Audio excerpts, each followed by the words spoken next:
Assalomu alaykum, hurmatli talabalar. Bugungi mavzuyimiz qishloq xo'jaligi energetik vositalarida texnik suyuqliklardan foydalanish. Biz bilamizki, maxsus texnik suyuqliklardan foydalanish va ularni ishlatish xossalarini ham bilishimiz kerak. Ma'lumki, qishloq xo'jaligi texnikalarini ta'mirlash ustaxonalarida ham metallga ishlov berish stanoklari ishlatiladi. Ularda moylovchi va sovutuvchi suyuqliklar ishlatiladi.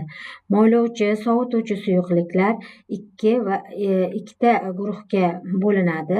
Suv moylash emulsiyalar va neft asosida tayyorlangan tabiiy aralashmalar.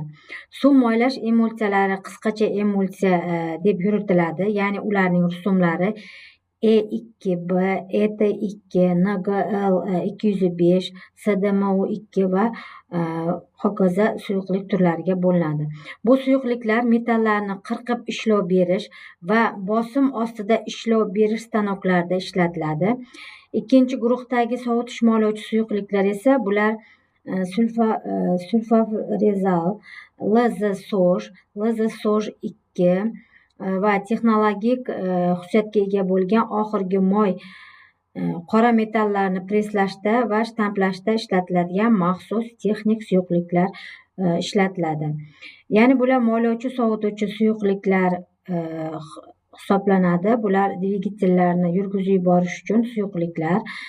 Aytib o'tganimdek, moylovchi sovutuvchi suyuqliklar, dvigatellarni yurgizib yuborish uchun suyuqliklar, tormoz tizimlari suyuqliklari, amortizator suyuqliklari, konservatsiya, ya'ni saqlash suyuqliklari va detallardagi qurumlarni ketkazuvchi suyuqliklar hisoblanadi. Sovutish suyuqligiga qo'yilgan asosiy talablar reja asosida suvni yumshatish usullari va ishchi suyuqliklarga qo'yilgan talablar haqida bugun sizlar bilan o'rganamiz.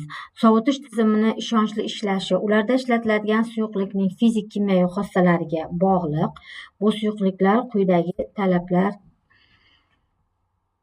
qo'yiladi. Qaynash harorati sovutish tizimidagi eng yuqori haroratda 15-20 gradusdan yuqori bo'lishi kerak. Muzlash harorati atrofidagi havoning eng past haroratidan 5-10 gradusdan past bo'lishi kerak. Uchinchisi, o'tirindi cho'kindilar hosil qilmasligi kerak va ko'piklanmasligi, detallarni zanglantirmasligi, qistirmalarni yemirmasligi kerak. Kengayish koeffitsiyenti mumkin qadar kichik bo'lishi kerak. Arzon, yetarli bo'lishi lozim. Dvigatellarni sovutish tizimlarida suvdan keng foydalaniladi. Suvni yumshatishning bir necha usullari mavjud. Ya'ni birinchisi, suvni yumshatishning eng oddiy usuli uni 15-20 daqiqa davomida qaynatish. Filtrlangandan so'ng qoldiq qattiqligi 1-2 mgl dan oshmaydi. Ya'ni ikkinchisi suvlarga kimyoviy ishlov berish. Reagent 20-30 daqiqa davomida aralashtiriladi va filtrlanadi.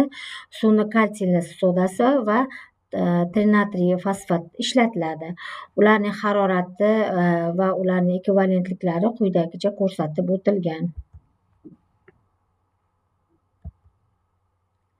Fizik usullari bo'yicha, ya'ni sun'iy ion almashuv smolalar, kationlar, anionitlar yordamida yumshatish qulay usullardan biri hisoblanadi. Qattiq suvni ketma-ket shunday filtrlar orqali o'tkazib, yumshoq suv olish mumkin. Magnit ishlov berish usuli suvni yumshatish, qattiq suvni doimiy elektromagnit qutblar orasida o'tkazish va ularni ishlatish usullari va muzlash haroratlari ko'rsatib o'tilgan. Etilen glikkolli suyuqliklar bilan ishlaganda texnik xavfsizliklari: aralashmani og'iz bilan so'rib chiqarmaslik. Tizimga suyuqlik quyishda ehtiyot bo'lish, suyuqlikni to'kilishi va toshib ketishiga yo'l qo'ymaslik, rezina, qo'lqop va maxsus kiyimlarda ishlash, traktor avtomobillarining gidravlik tizimlarida ishchi suyuqliklar ishlatiladi. Ya'ni gidrotizim ishonchli va uzoq muddat ishlashi uchun quyidagi talablarga javob berish lozim. Birinchisi, ularning yo'qotish harorati past, ya'ni gidrotizim ishlay boshlaydigan atrof muhit haroratidan 15-20 gradus past bo'lishi kerak.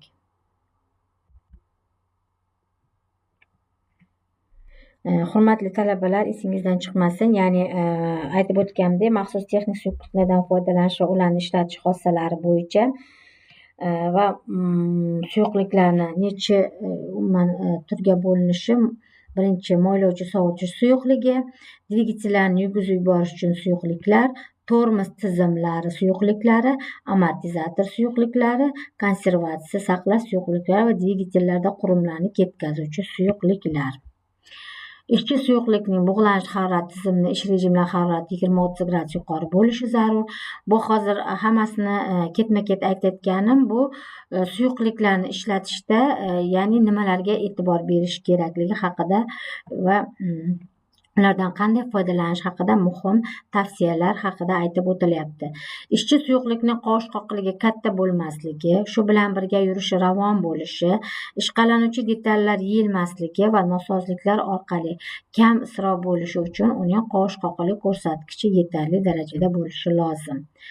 Rangli, qora metallar va qotishmalarni korroziyalamasligi, rezina va charm zichlamalarni yemirmasligi kerak.